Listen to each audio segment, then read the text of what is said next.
All right, we're back for another installment of Coach's Corner. This afternoon we're going to be focusing on the tennis program, first year as a program.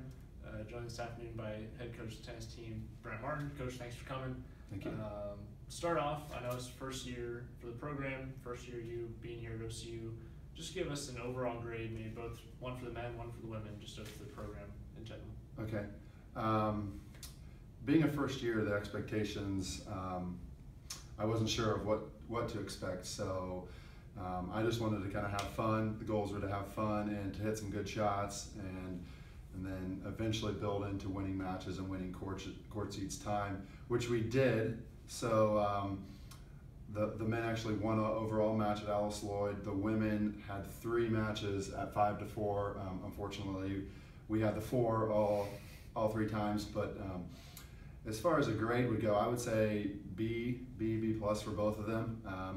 I think the men's team had a little bit easier competition sometimes, and then the women were competitive more overall on a day in and day out basis. So I would give both of them probably a B plus. There was a little bit room for improvement. I mean, obviously there was a few points that didn't go our way that could have maybe pushed us over into the win column a few times, but I couldn't ask for a better first season for both teams. Just pick 1 or 2 people on both sides that really stood out to you and impressed you throughout the season, that maybe even maybe they didn't play the best, but just somebody who really embodied a first-year program as they grew throughout the year. Okay. First off, on the women's side, I'll start with Kaylee Dixon. I got her kind of halfway through the year. She happens to be a very good athlete and had never played a competitive tennis match before. And at one point in time, she had a winning record in doubles. She was 5-4. End of the year, I think 5-7, something like that, in doubles play.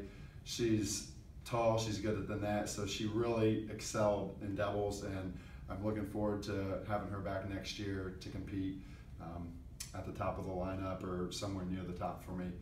And then on the men's side, kind of the same situation.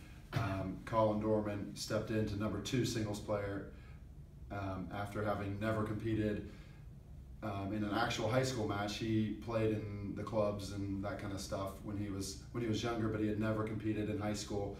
So he was a little rusty on the competition side of things, but he actually ended up winning 4 times against teams number 2 singles players. So those guys are usually people who can hit the ball, people who have been playing for a while, and to get 4 wins out of that number 2 position was something I didn't expect. So I was really happy with how Colin played there at number 2. You mentioned a lot of good points, obviously. Now that you have your first year jitters kind of out of the way, looking forward to next year, what are some goals just as an overall team to build on looking forward? Okay. Next year we're going to not only hit good shots, but we're going to win games and win sets and win matches. So this year I kind of focused on the individual point, hitting good shots inside of the point. Next year we're going to focus on winning games, winning sets, and winning matches.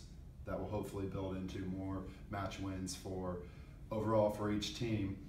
But then comes with a good recruiting class. I've got some higher expectations for the team. We're going to do a little bit more outside of the tennis court. We're going to have kids who have a little bit more experience competing and playing tennis. So the bar will be raised a little bit on both sides from an actual tennis standpoint. Well, that's all we have this afternoon. Thanks for coming, Coach, again. Like I said, OCU Tennis just wrapped up its first season here at the school. Plenty to build on. They'll look forward to another good year next year. Thanks, guys. Thank you.